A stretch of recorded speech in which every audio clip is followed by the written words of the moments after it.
Nawawala ang kapatid ko. Hindi lang siya hindi sumasagot sa tawag, biglang nawala ang signal pagpasok ko sa baryo. Hindi ko alam kung mas nakakakilabot ang katahimikan ng telepono ko o ang katahimikan ng mga tao doon. Para bang may boses na lumubog kasabay ng mga pulang bars ng signal at kasabay nun may isang bagay na tumahimik sa loob ng baryo na hindi ko agad may paliwanag. Lumapag ako sa pampang ng jeep, dala ang dalawang bag, isang backpack na pila ng lumang damit ni AJ at ang maliit kong hope na makikita ko lang siya na nakangiti, na nakayuko sa tindahan, nagsasabing, "Ata, sorry, natutulog lang ako sa kapitbahay." Hindi nangyari yun. Sa halip, muntik akong may ipit ng langaw dahil sa amoy ng abo na hindi pa ganap na nawawalang poso sa hangin. Ang lupa malagkit, may asul na mga paminsang kayumangging kandila na tila bagong pinatay, at sa layo ang malaking gusali ng pahulayan na hindi ko inakala na naroroon pa. Lumong seminaryo na may nakabukas na pinto at mga kurtinang pumipihit dahil sa hangin. Paglapit ko, nakita kong may waitlist ng mga sasakyan sa harap, mga motorsiklo, tricycle, isang pickup na puno ng mais at luma na halos kalawangang 5 na nakapako sa malapit na gate. Nakita ko rin si Gabo, ang tanod, nakayuko, nakabidyo ng towel sa balikat at mukhang may hawak na papel. "Si Ate Fatima nga ika?" Tanong niya nang may kunting pag-aalangan. "Opo, si EJ, hindi na po talaga ako makontak." Dahan-dahang tumingin sa akin si Gabo at alam ko sa tingin niya na may alam siya. Alam niya ang balita bago pa ako makarating. Pinuntahan ko agad ang barangay hall. Nandoon ang kapitan, si Kapitan Mario, may kulay rosas na polo na parang ayaw magpahuli sa uso at may hawak na baso ng kape kahit tanghali na. Ang mga mata niya may kakaibang ningkit ng pagod at pag-iingat. May mga bulong-bulong sa paligid tungkol sa mga bisita ng pahulayan. May mga matang numititig sa akin na parang ako ang nagdala ng bagabag sa kanila ng libre. Sa harap ng mesa ng kapitan, may isang lumang ledger na mukhang hindi na nabubuksan ng matagal at doon nakatabi ang tala ng mga dumating. Pangalan, bansa, dahilan, kaunti lang at marami ang naka-unknown. Ipinakilala sa akin si Manang Yoli, retiradong manghihilot at minsang tumulong sa mga ritual na pinaniniwalaan ng iba. "Tawagin mo akong Manang Yoli," ang mahinang paalala niya. May ngiting puno ng bakas ng hinala. Ako pa rin ang nangangalaga rito. Maraming tumaan, hindi pangkaraniwan. Nakaramdam ako ng malamig na kumakalat mula sa kanyang tinig, hindi dahil sa lamig ng hangin, kundi parang may bigat na lumulubog sa salitang ginagamit niya. Maliit lang ang baryo, pero parang may mga sulok na hindi ko pa nararating. Mga galeriya ng pag-iwas, mga kwentong hindi sinasabi bukas dahil natatakot. Unang inamin ni Gabo na nakita niya ang backpack ni AJ sa bodega ng pahulayan. Nagtaka ako bakit didikit doon ang bag, bakit hindi basta nagtagpo sa kanto o sa ati-ating. Sabi niya, may mga oras na papasok ang mga dayo. May nagtuturo, may mga nagluluto, may mga naghahanap ng katahimikan. Pero hindi sinabi ng kanyang mga labi ang buong dahilan. May mga salita na hindi sumasama sa hangin. Kung trip ninyo ang mga ganitong true horror testimonies, mag-subscribe dahil kailangan ko ang kumpanya ninyo habang ikinukwento ko ito. Hindi biro ang nalalapit. Pagkatapos ng munting pahinga, kinuweng niya sa akin ng kapitan ang mga bisita ng pahulayan, mga youth ministry, mga retreat groups, mga pulutong na naghahanap ng pag-asa. May ilang usok ng relihiyon at negosyo na parang nagkakaroon ng tawiran sa lugar na iyon. May mga kwento tungkol sa isang pastor na palaging nakaputi, mga mata na hindi tumatanda sa litrato, nakaangat na tinig na parang may orkestra na mga tinig sa kanyang paligid. May isang pangalan na umiikot sa mga usapan, Pastor Julio. Sinabi ng kapitan na siya ang nag-organisa ng ilan sa mga lakbay. He was charismatic, na napaliligiran ng mga bata at ng mga dayo. Pero nang maringig ko ang pangalan, hindi ako maniwala agad. May ibang laman ang impormasyong iyon. may pag-aalala sa urong-sulong ng salita. Naglakad ako patungo sa pahulayan. Sa gilid, may isang maliit na altar na tila pambata lang ang laki. Kandila, mga kurot na lupon ng abo, isang piraso ng bagay na kahawig ng tuwalya na may bagong mansa. Lumapit ako at nakita ko ang isang Biblia. Hindi ordinaryong Biblia. May mga pahina na may kakaibang marka, parang kung tinitignan mong mabuti ay hindi ito sulat ng kamay ng isang taong Tagalog o Ingles lang. May hugis na hindi maipaliwanag, kakaibang tinta at pinararoonan ng usok. Hindi ko agad inilapag ang kamay ko sa Biblia, parang may babala ang balat ko. Nagpasok ako ng tanong, saan natagpuan ng bag? Sino ang huling nakitang kasama si AJ? Saglit silang nagpalitan ng tingin at tila ba may lumilitaw na lista ng mga hindi nasasagot pa. May dumalaw na negosyante, si Mang Luis, sabi ni Manang Yoli sa mababang tinig. May kasamang babae, si Laura. Sinundan siya ng kapitan sa ilang araw, kinausap namin siya, nagkaroon ng konbensyon. Hindi na namin nakita si Laura. Lumubog ang dugo ko sa pagbigkas ng pangalan. Si Laura, nakakakilabot kasi si Laura ang naging biktima sa mga unang alingawang at si Mang Luis na kilala sa baryo na taong mahina sa loob ng panindera ay imahe ng palabas na hindi babalik na may ngiti. Nagpasya akong hindi magtiis sa loob ng barangay hall. Kailangan kong pumasok sa loob ng pahulayan. Kailangan kong pumarisan na makalapit sa kung sino man ang nagpapanatili ng mga tao dyan. Nagpakilalang helper ako. Sinabi kong nag-aabala lang ako para maglinis, mag-ayos ng kusina, maglaba. Mansyadong simple ang plano, ngunit kung may gusto akong matutunan na mabilis, kailangan kong mag-insert sa mismong tahanan ng mga nagtatago ng sagot. Sa unang araw ng trabaho, nakita ko ang ugali ng lugar mula sa loob. Ang mga kwarto ay malamig sa disenyo pero mainit sa amoy ng mantika at usok ng kandila. May mga kurtinang hugis lumang krus na naglalaro kapag hinahampas ng hangin. May mga bintanang nakasarado at may stock ng tubig na amoy asin. Nakakatuwa sa simula, parang retreat lang, hanggang sa mapansin mo na ang mga gamit ng retreat ay hindi lahat relihiyoso. May mga maliliit na bote ng langis na may label na hindi ko maintindihan. May mga butil na parang durog na buto at mga sinaunang tela na may mga marka ng sunog. Sa isang sulok, may isang maliit na kahon na puno ng mga larawan ng mga bisita na nakangiti, mga kamay na nakahawak. Sa isang larawan, may isang lalaking napaka-inosente ang ngiti, puno ng liwanag. Pero may bagong detalye ako na hindi masabi sa larawan. May mga mata siyang parang nagbabago kapag hindi mo tinitignan. Ilang gabi na akong hindi nakakatulog ng buo, hindi lang dahil sa pagkapuyat, dahil sa panaginip. Parang may isang presensya na pumapasok sa utak ko, mga himig, mga tinig na tinig ng kapatid ko, at madalas si EJ na parang nagsisigaw sa katahimikan ng aking panaginip. Ate, sabihin niya, huwag mong hayaan. At paggising ko, may pasa sa tagiliran ko, parang may hinila. Hindi ko siya matukoy, hindi ko alam kung panaginip lang o warning.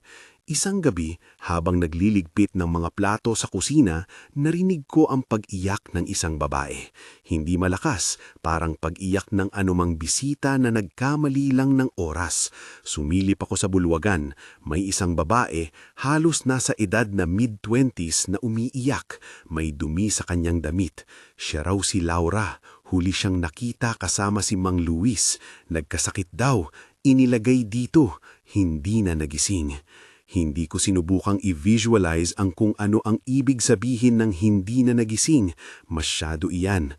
Umikot ang ulo ko, napilitan akong huminga ng malalim. Naglalapasan ng mga araw at napalapit ako sa ilan sa mga tumutulong sa pahulayan, mga kusinera, tagalaba at isang matandang albularyo na tinatawag ng karamihan na si Aling Rosa. Aling Rosa, kahit hindi na gaanon katimbang ang tunog ng boses, ay may titig na mas matalas sa alinman. May tinawag kayong alasip, sabi niya isang umaga habang ako'y nag-aayos ng mga putol na kandila. Ang alasip, Iba sa aswang. Ang aswang kayo nakakausap sa bayan tulad ng manananggal o sombrero sa kwento. Ang alasip gumagana sa panaginip, kumukuha ng dahan-dahan. Kung hindi mapapansin, wala nang maiiman kundi abo. Hindi ko alam kung paano sasagot. Pilit kong inalalayan ang sarili sa pagiging praktikal. Albularyo, tawas, ritual. Ito ang kultura ng lugar at bahagi ng isang paraan upang magpaliwanag ng hindi maipaliwanag. May mga dadating na nagsasabi na ang pastor, ang pinuno ng pahulayan, ay may kakaibang kapangyarihan. Pero ang totoo, nang makita ko ang unang pagkakataon, hindi siya mukhang pastor sa larawan. Bata pa, binata siguro mid-20s, marahil mas bata kay EJ. Mata niya matalim. Kulay ng balat niya parang isang karaniwang binata na eksena sa bayan. Ngunit may isang bagay sa kanyang tindig, isang tipo ng tsaka at magtatag na kinakasabikan ng mga tao. Nakaputi siya o madalas nakaputi kapag nagsasalita sa mga tao. May medalyon na hindi ko maintindihan at ang tinig niya, malamig, matatag at may paraan ng pag-aakay ng mga tao gaya ng isang konserbatibong lider. Tinaod namin siyang Pastor Julio. Doon nagsimula ang pinakamalalim na hiwaga. Ang Pastor Julio ay parang may dalawang mukha. Sa araw, tinuturo niya ang mga dasal. Nagbibigay siya ng mga sermon na hindi naman mahaba, puro pag-asa at hamon sa mga kabataan. Sa gabi, siya ay malalim na nag-iisa. Madalas nakasilay sa altar o tumitingin sa bintana na parang naghihintay ng kumikislap sa dilim. Nakatago sa mga taong napapalibutan niya ang isang mas malalim na ritual at may ilan na sumusunod ng hindi nakakatanong. Dito ko unang nakita ang Bibliyang pinagsamantangahan. Hindi ko nais magpaliwanag ng maraming detalye tungkol sa nakikita ko sa loob. Hindi dahil takot, kundi dahil may hangganin ang maaari kong ilhad. Ngunit ang libro na iyon ay hindi ordinaryo. Mga pahina nito may bakas ng apoy, may tinta na mukhang hindi ordinaryong tinta, mga titik na parang sinusulat ng maraming kamay sa maraming wika. Sa loob ng mga marhen may mga marka, hindi biro, mga simbolo na parang inilabas ang hugis ng krus at pinalamtari hanggang sa masira. Ang isang bakas ng poso ng kandila ay nag-iwan ng isang berdeng larawang mukhang-mukha. Nang hawakan ko ang takip nito, parang may malamig na pag-angat sa balat ko. Isang gabi, nagising ako dahil ang tindig ng isang kwarto sa may bandang likod ay nagbukas. Mahalumigmig sa paligid at doon, sa dilim, narinig ko ang isang tinig na hindi ko dapat marinig. Saan siya? Sigaw na walang galaw, parang isinumpa. Tumayo ako ng dahan-dahan at dumaan sa isang maluwag na pasilyo.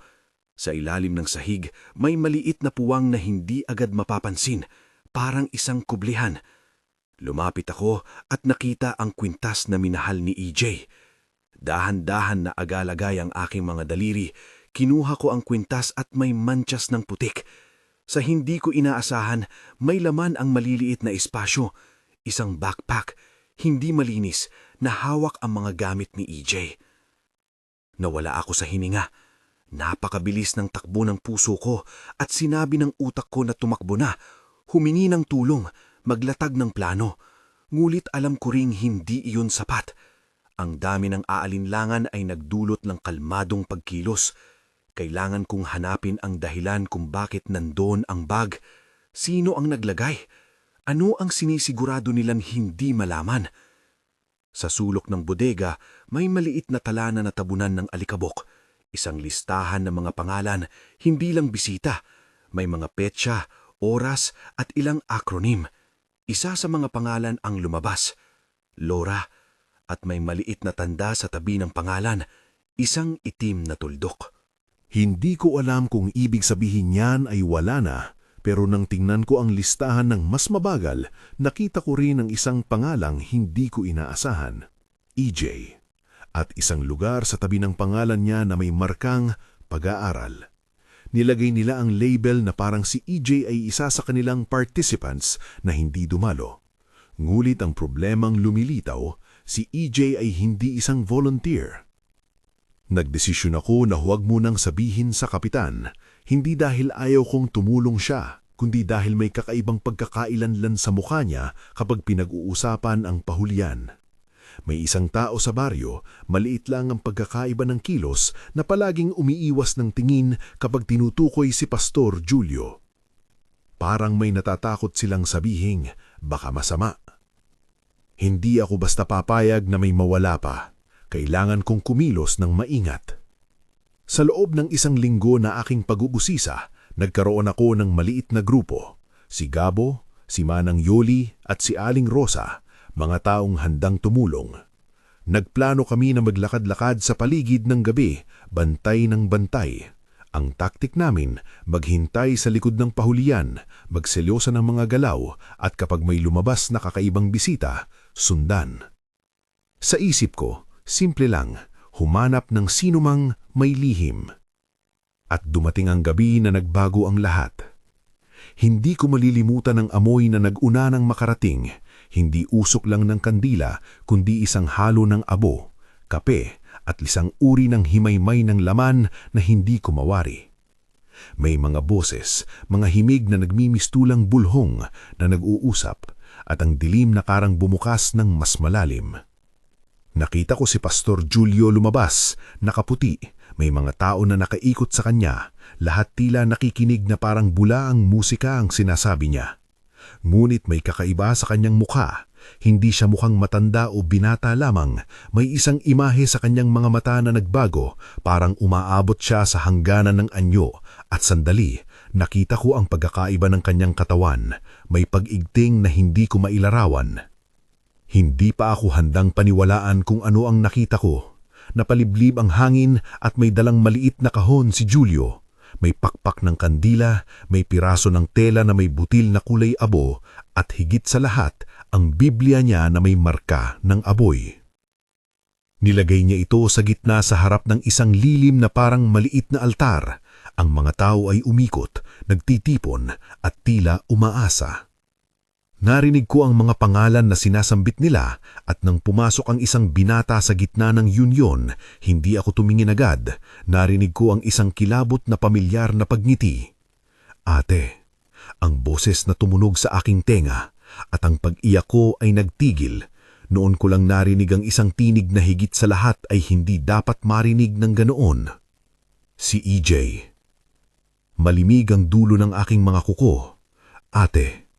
Ngunit hindi ako nagulat sa pagkabigla. Napagaan ako at pagkatapos ay napuno ang aking dibdib ng takot. Bago ko maisip ang gagawin, natapik ng walang habas ang kandila sa altar. May nagdulot ng maling bango sa hangin.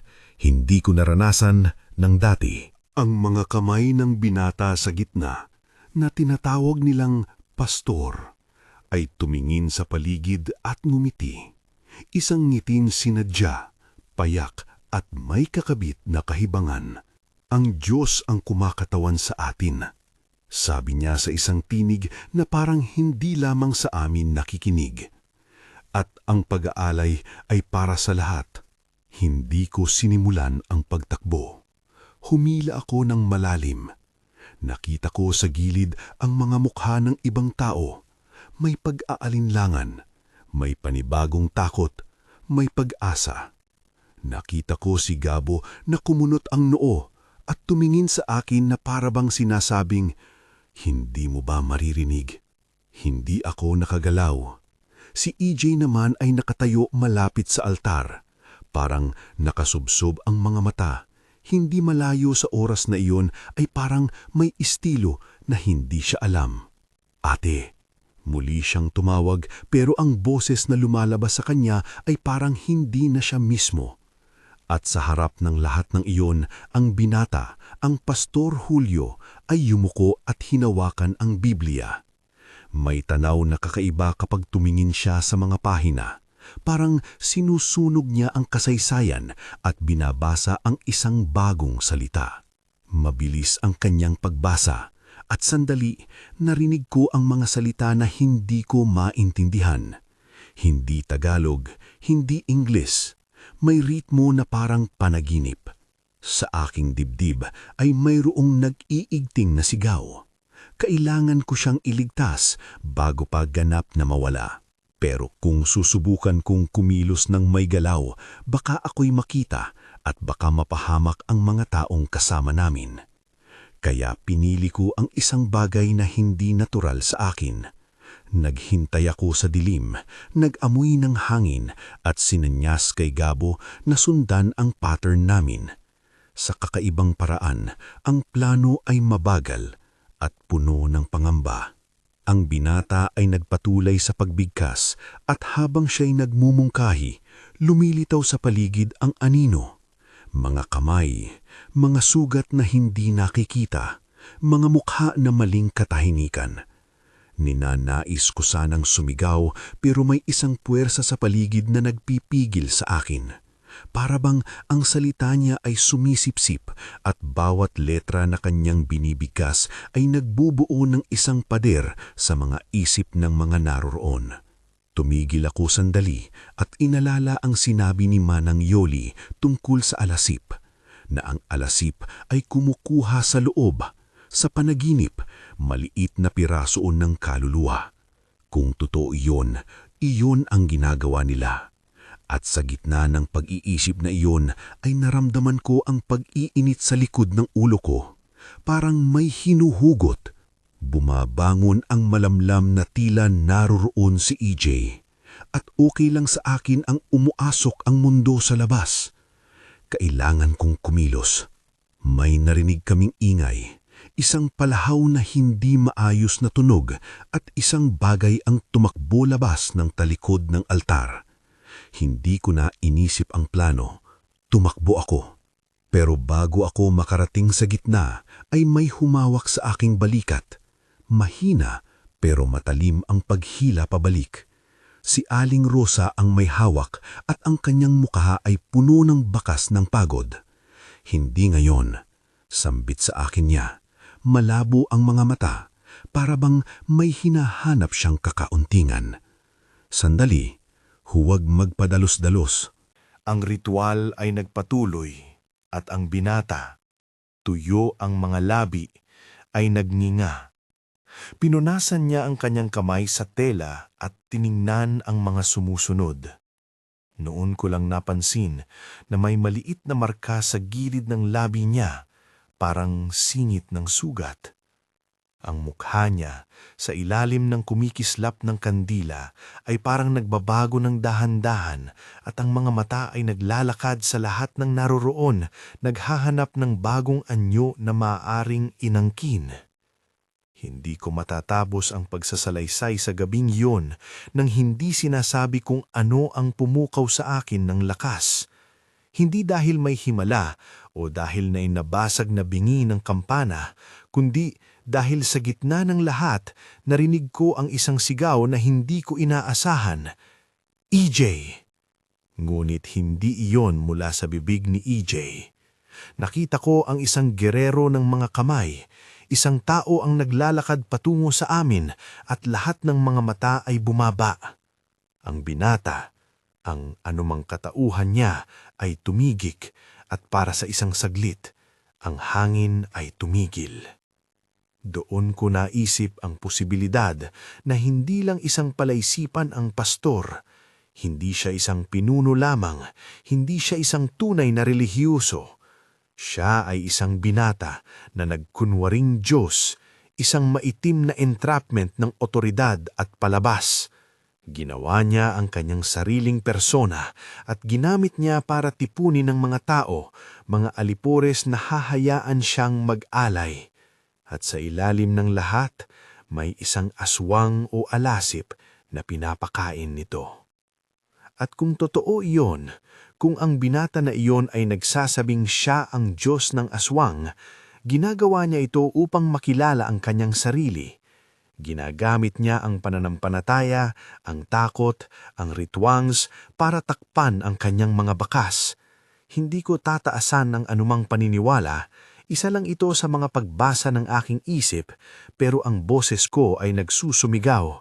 Hindi ito dapat maging katotohanan sa buhay ni EJ.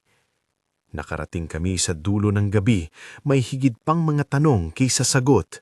May mga pangalan sa listahan na napupuno ng mga marka, may mga mata na nagtataka, may mga kamay na nagtatayo ng mga plano.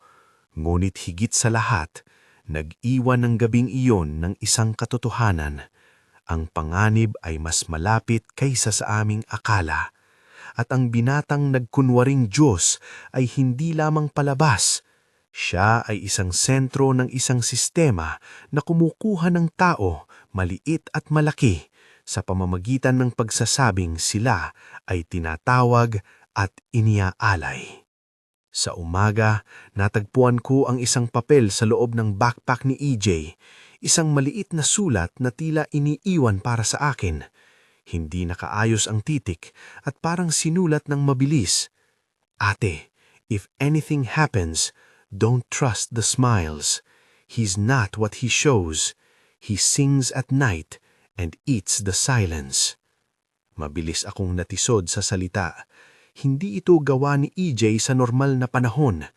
Ang sulat ay parang hula na nahulog mula sa kanyang bibig sa gitna ng isang panaginip. Hindi pa natatapos ang aking kwento, ngunit sa sandaling iyon, may lakas akong naipuhin at isang planong nabuo.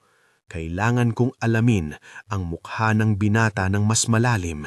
Kailangan kong iligtas ni EJ. At higit sa lahat, kailangan kong malaman kung sino pa ang nasa likod ng mga pader ng pahulayan, kung anong organisasyon o pagtitipon ang kanilang nililikha. Hawak-hawak ko ang kwintas ni EJ at ang backpack niya ay parang isang pangako na hindi matitinag. Naglakad ako palabas ng bodega at habang lumalayo ako, may narinig akong palakpakan. Mahina, parang pagkamangha at may kasamang hiyaw ng paghanga. Ang binata ay kumakatawan sa isang mundo na tila gumagalaw sa ilalim ng liwanag ng kandila at ako ay naglalakad pabalik sa dilim, dala ang mga bakas ng aking kapatid at ang panata na hindi ako susuko hanggang hindi ko siya napupuntahan. May plano kami. Hindi tayo sapat na marami para tumawag ng sundalo o ng korte. Maliit lang ang lakas namin. Ako, si Gabo, si Manang Yoli, si Haling Rosa. Pero may oras at determinasyon kami. At higit sa lahat, alam namin ang mga rutang hindi napapansin ng mga bisita. Ibinakita ni Gabo ang plano. May maliit na daanan sa likod ng kusina na madalas na ginagawang daanan ng mga nag-aalis ng basura. Doon madalas ilalabas ang mga gamit na ayaw ipakita sa iba. Kung mayroong lihim, doon natin hanapin, sabi niya. Hindi ako umiiyak sa tuwa, pero may maliit na pag-asa na kumukulog sa dibdib ko. Bago kami umaksyon, nag-usap kami ng tahimik. Si Aling Rosa ang magtuturo ng tawas, hindi para magbigay ng recipe ng ritual. Sinabi lang niya kung ano ang ginagawa niya.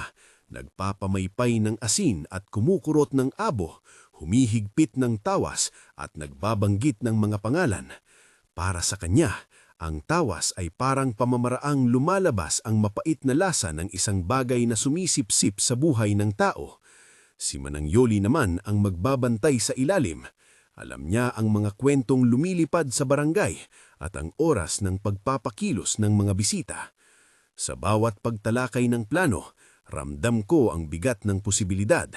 Kung mali, baka mawala ang lahat, ngunit hindi na ako titigil. Nagpasya kami na mag-atake sa gabi ng Martes, ang gabi na karaniwang walang bisitang galing sa labas at madalas ang oras ng sermon ay ginagawa. Naong gabing yon, tahimik ang langit, ang buwan halos natatakpan ng ulab at ang hangin may lasa ng abo at bagong katas ng kandila. Sumiksik kami sa likod ng pahulayan at doon nagsimulang gumalaw ang mga anino.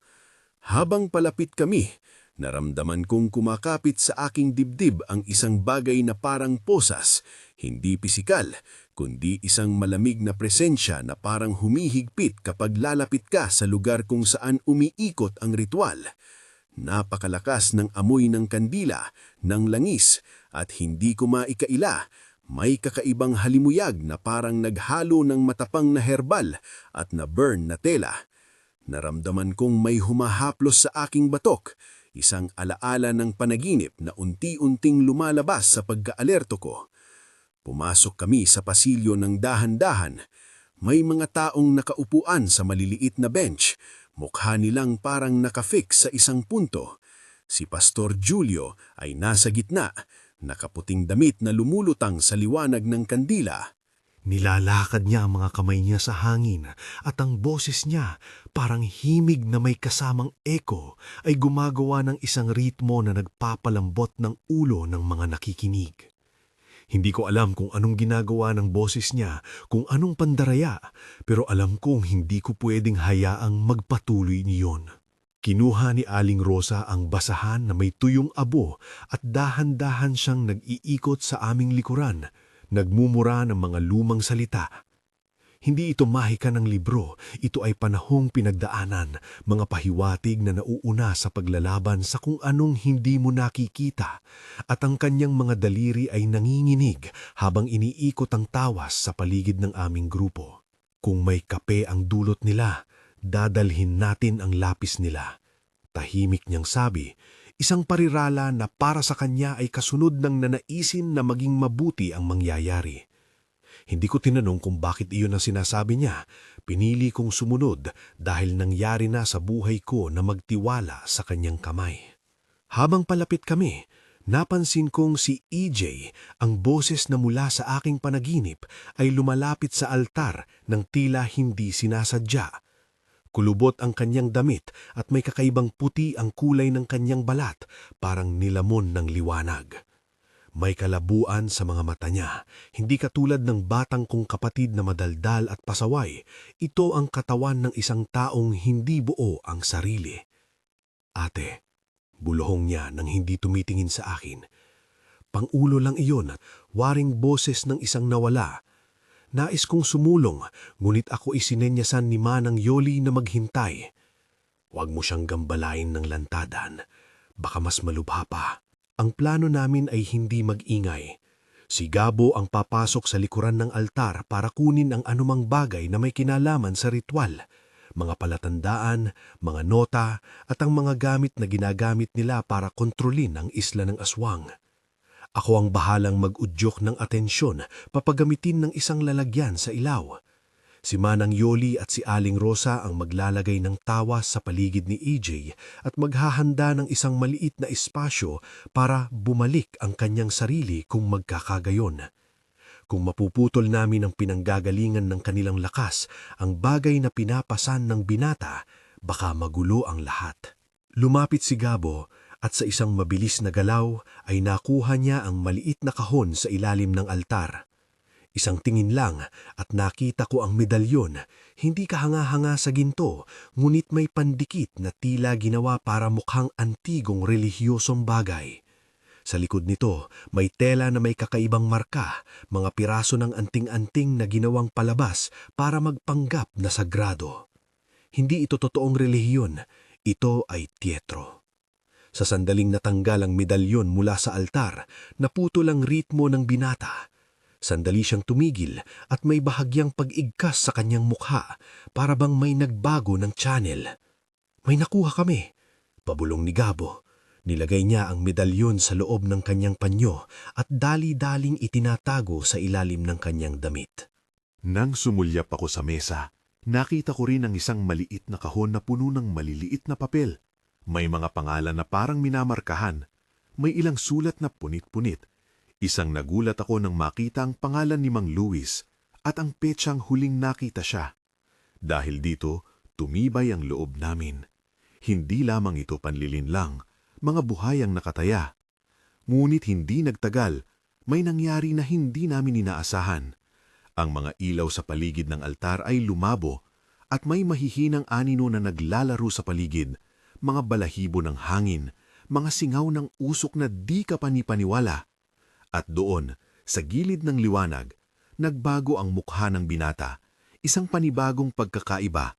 Hindi siya nagiging hayop, hindi siya kumakalabit, nagiging siya na parang nagsusumamo sa lahat ng nakatanaw.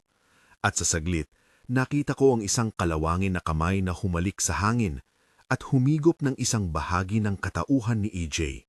Hindi sa literal na laman, kundi sa isang bagay na mas malalim, ang kanyang sigla. Hindi ko tagal pinagnilayan ang takbo ng damdamin ko. Tumalon ako sa harap ng altar at sinunggab si EJ mula sa likod. Hinila ko siya palayo. Ang kanyang katawan ay walang tibay, parang papel na minamasa. Napawi ang himig sa paligid ngulit mabilis ding bumulwak ang galit. Nangangalit ang mga tao at biglang umapak si Pastor Julio sa akin. Hindi na ang elegante niyang pananalita. Isang malupit na mukha ang sumulpot. "Ano ang ginagawa mo?" sigaw niya. Subalit may kakalibang tinig na nagpapantig sa katauhan niya. May kakaibang eko na nag-uugat sa mga tao. Humugot si Julio ng isang kahon at nagpakawala ng mga piraso ng papel na may salita. Para siyang aktor na nawalan ng script. Sa aking kilabot at pagod, nakita ko ang kalabuan ng katotohanan. Ang binatang ito ay umaasa sa relisyon na ginagawa niyang puppet. Hindi siya nasisiyahan sa banalidad. Ginagamit niya ito para manakot, panghayupin ang isip ng mga tao at kapalit ng kanilang pananalig, nagpapakain siya sa isang halimaw. Ngunit ang halimaw na yun ay hindi komportable. Mas matindi ito sa pag-asa ng nasasakupan. Kumukuha ng dahan-dahang kapangyarihan, kumakain ng katahimikan ng kaluluwa. Tiningnan ako ni Julio ng malapitan. Malinis ang kanyang mukha, ngunit may manipis na sugat sa ilalim ng sintang ng kanyang labi. Isang bakas na parabang siya mismo ang nagdurusa sa panlilinlang niya. "Hindi mo alam ang nangyari," bulong niya kay EJ. Parang pinilit niyang pakinggan siya ng kapatid ko. Ako ang nagbigay ng pag-asa. Ako ang nagbigay ng tahadan. Pinilit kong hilahin si EJ palayo, at sa sandali, may humarap na puwersa. Ilan sa mga sumusunod ni Julio ang nagbigay ng hadlang, mga taong tila hindi handang mawala ang pakiramdam ng pagiging pinagsasaluhan. Ang Kapitan Mario naman, lumabas mula sa dinampot niyang lugar. Hindi siya nagtangkang pigilan kami. Nakatayo lang siya at tumitig, at sa mga mata niya, nakita ko ang takot na may halong pagkakasala. Hindi siya nagbigay ng utos. Mukhang nahihiya siya. Sa ilalim ng liwanag, nakita ko ang mukha ni Kapitan Mario na parang pinagpapawisan ng bigat ng pera. May galaw, may pagkakataon. Siya ang paminsang tumulong sa booking ng bisita, tumanggap ng pera mula sa mga dumadayo.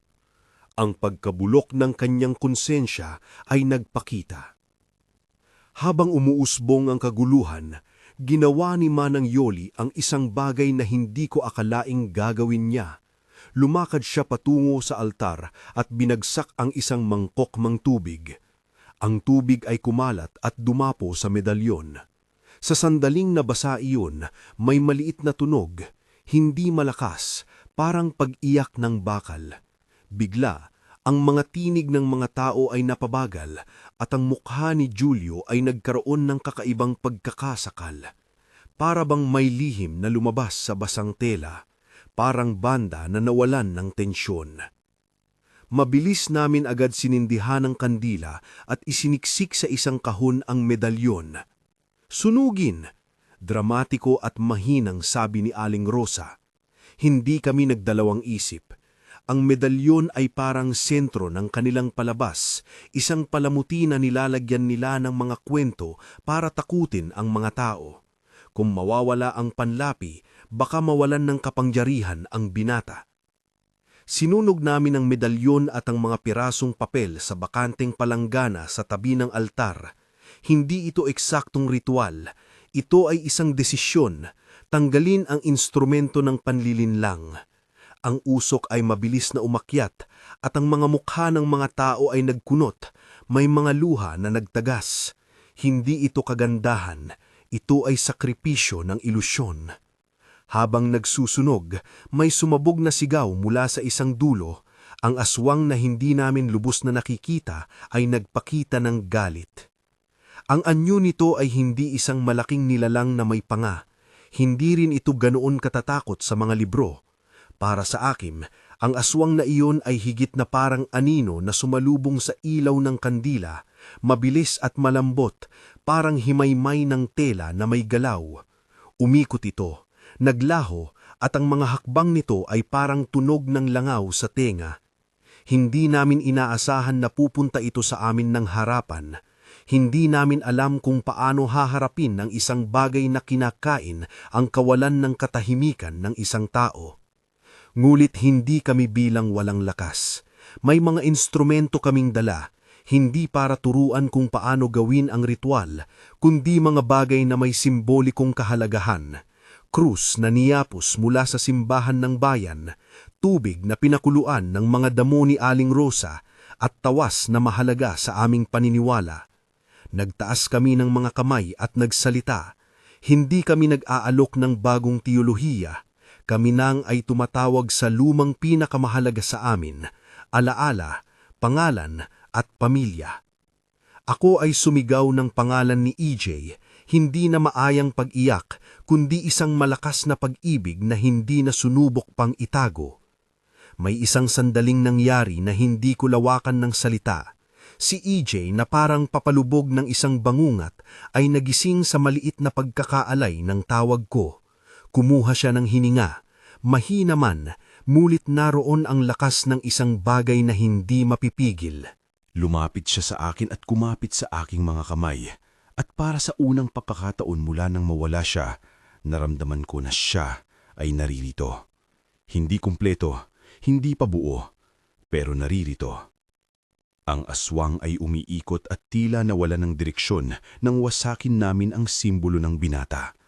Sa puntong iyon, napansin ko ang binata sa kabila ng kanyang pagtatangka na magpapasakop ay hindi basta sinamahan ng malignidad. May pagkabaliwan, may pagod. Siya ay isang nilikhang ginamit ang pagkawalang hiya para sa kapangyarihan. Kita ko sa mukha niya ang lalaki na parang napahiya sa kanyang sarili. Isang batang nagbihis ng damit ng ibang tao at nagpakita ng mas malaking imihi kaysa sa kaya niyang hawakan. Hindi ako Diyos. Maririnig ko siyang mahinang bumulbol sa sarili niya nang hindi inaasahan ng sinuman. Ngulit ang kanyang mga sumunod ay nagtatangkang bawiin ang senaryo.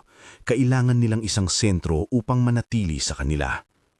Sa gitna ng pandemonyo, narinig ko ang mga sigaw mula sa labas, mga tinig na hindi namin inaasahan, mga kapitbahay na napadaong dahil sa ingay ng kaguluhan. Sa ilang minuto, ang mga taong iyon ay bumagsak sa harap ni na Kapitan Mario at hinawakan ang ledger, mga dokumento ng bayad, mga litrato ng mga nangyaring pagtitipon. Ang mga tao ng baryo na dati nang natatakot magsalita, nagsimulang magtanong. Hindi namin hiniling na umaksyon ang lahat, sila ang tila nagbukas ng mata. Nakita ni Kapitan Mario ang pagkatalo sa kanyang mukha. Siya ay hindi nakatayong matatag at tinanggap ang tanong. Pinilit ni Julio na maglabas ng galit at sa pagtakbo niyang lumabas, nakita ko siyang tumalon sa isang maliit na bakuran. Hindi siya natakot, napakabilis lamang at nagmadali siyang tumakas sa kalapasan. Hindi siya sinundan agad, mga taong nagtataka pa, pero may ilan na tumugis sa kanya. Hindi ko malilimutan ang kanyang mga mata. May takot, may pagkaalala, ngulit higit sa lahat, may pagkabigo. Ang isang tao na binihis ng otoridad at kalaunan ay hindi na magagapi ang sariling isip. Gumising ang buong baryo sa umagang iyon na tila nababalutan ng abo at alam na may malaking pagbabago. Ang mga tao ay umikot sa pahuyaan at dahan-dahang inuusbong ang mga nangyari. Hindi kami nagmalaki sa pagbibigay ng hatol, hindi iyon trabaho. Ang ginawa namin ay ipakita ang katotohanan. Ang mga tauhan ni Julio ay hindi mga santo. Sila ay ordinaryong tao na ginamit ang pamamagitan ng takot. May ilan sa kanila na naluluha at kumukumpisal, at may ilan na tumalikod at lumayas. Sinundan ng ilang araw ang imbestigasyon na unti-unting kumalat. May mga sumunod na dumating mula sa bayan, hindi agad ang pulisya dahil may mga takot na pumapalibot sa isang mas malalim na hibwalang tribo, kundi mga tagalungsod na alyado ng barangay na nakausap ng pamilya at kaibigan. Pinag-aralan nila ang ledger at ang mga transaksyon. Ang Kapitan Mario ay napilitang humarap at ipagtanggol ang sarili. Hindi biro ang mga palatandaan. May mga bank deposit slip, may mga litrato, may mga pahayag. Inamin niya ang ilan sa mga bagay na tumanggap siya ng bayad na hindi niya inalam kung ano ang eksaktong ginagawa ng grupo. May kalungkutan sa kanyang mga mata, ngunit may pag-asa ring lumilitaw sa salitang pagkakamali. Hindi ko alam kung sapat ang paghingi niya ng tawad, ngunit inihanda ng baryo ang kanilang desisyon. Hindi lahat ng responsibilidad ay nababato sa mga lider. May mapayapang pagkilos din. Ang pahulayan ay isinara muna at dinala ang mga sugatang bisita. Lahat ay dinala sa ambulansya kung kailangan at ang mga nawawala ay inirehistro.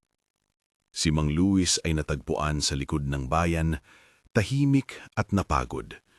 Hindi na maikastaso ng kanyang pagkatao. Umiiyak ang asawa niya at kahit na hindi namin maibalik ang oras, nagkaroon ng pag-areglo ng mga nawalan. At si EJ, siya ay hindi agad bumalik sa dati. Para sa buwan na sumunod, unti-unti niyang binawi ang tinig. May mga gabi na siya ay nagsusulpot ang bibig at nagtataka sa mga bagay na dati niyang alam. May mga bagay na nakakalimutan niya, mga pangkaraniwang pangalan at maliliit na alaala. Pero may malakas na pagnanais sa loob niya na mabuhay muli. Sa loob ng mga linggo, minimiting namin, hindi bilang doktor, kundi bilang kapatid na naroon. Pinaglaro namin ang mga lumang biro, pinanggikbuban namin ang mga nangyari. Sa bawat ngiti niya, may takot pa ring hindi nawawala. Mulit tumitibay ang pag-ibig. Minarapat naming magdala ng albularyo at magpa-check up kay EJ. Hindi kami umaasa sa anumang pangako na magliligtas sa lahat, ginawa namin ang makakaya. Ang pahulayan, pagkatapos ng apoy na sumiklab sa loob, ay hindi na naging dati. Ang altar ay sinira, ang mga kandilang itinapon, at ang mga gamit na ginamit nilang manipulahin ng mga tao ay nasunog o itinapon. Ngunit nakatingin kami sa mga nagliliyab na labi nang hindi nagdudulot ng pagdiriwang. May lungkot at may pag-asa. Ang barangay ay nagbuo ng konseho na magbabantay sa pahulayan at pinangakuan nila ng reforma, mga patakaran sa pagpasok ng mga bisita, accountability sa paggamit ng pera at mas mahigpit na talaan. Hindi tatanggalin ang pananampalataya, ito ay mananatili, pero ipinangako nila na hindi na mauulit ang abuso. May mga tao ring nasaktan, hindi lamang pisikal, kundi emosyonal. May nagsabi ng hindi magagandang bagay sa mga sumunod kay Julio, may ilan na nagpasya na umalis at maghanap ng ibang tahanan. May ilan na nagtanong kung ano ang ituturo sa kanilang mga anak. Ang komunidad ay nag-umpisa ng mga pulong para pag-usapan ng mga ito. Nagkaroon ng pagsasanay ang mga lider ng barangay tungkol sa ethics at nagkaroon ng maliliit na seminaryo na pinamunuan ng mga legal aid volunteers na nagbigay ng payo kung paano protektahan ang mga karapatan ng mga tao.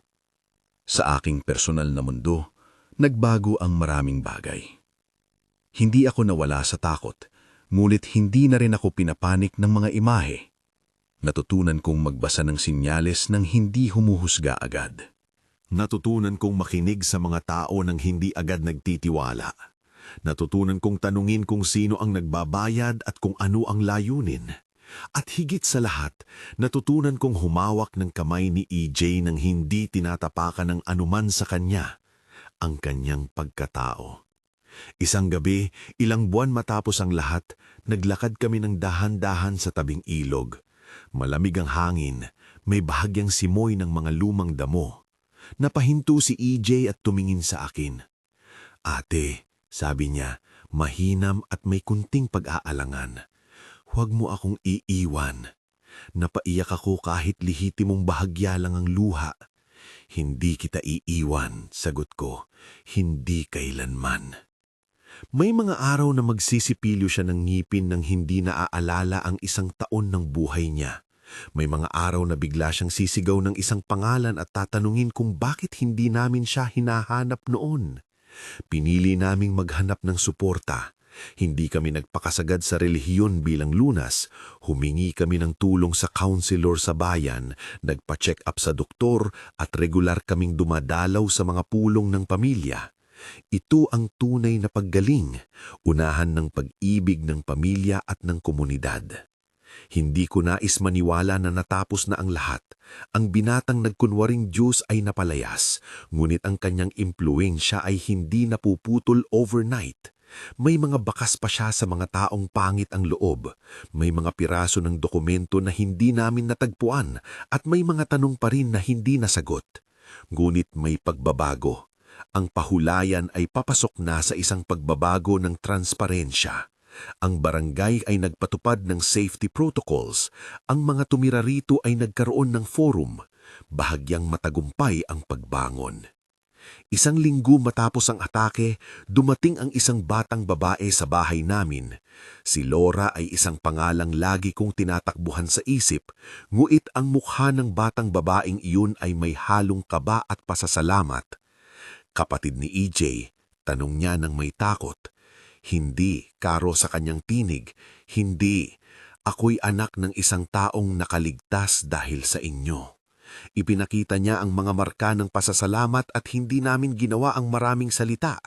Nalaman namin na may naiiwan na kwento at may mga buhay na nasalba dahil sa aming pag-aksyon. Ang mga maliliit na kwento ng pagliligtas ang naging tunay na pananda ng aming tagumpay. May isang bagay na kailangang sabihin ng malinaw. Ang binatang tinatawag naming Pastor Julio ay hindi tunay na Diyos. Siya ay isang binatang naggamit ang mga kasuotan ng otoridad at marahas na akting, at siya ay naglaro sa takot ng tao para sa kapangyarihan. Sa pag-amin ko nito, hindi ako tumatanggi sa posibilidad na may mga sobrenatural na puwersa. Hindi ko itinakwil ang mga kwento ng aswang sa aming kultura.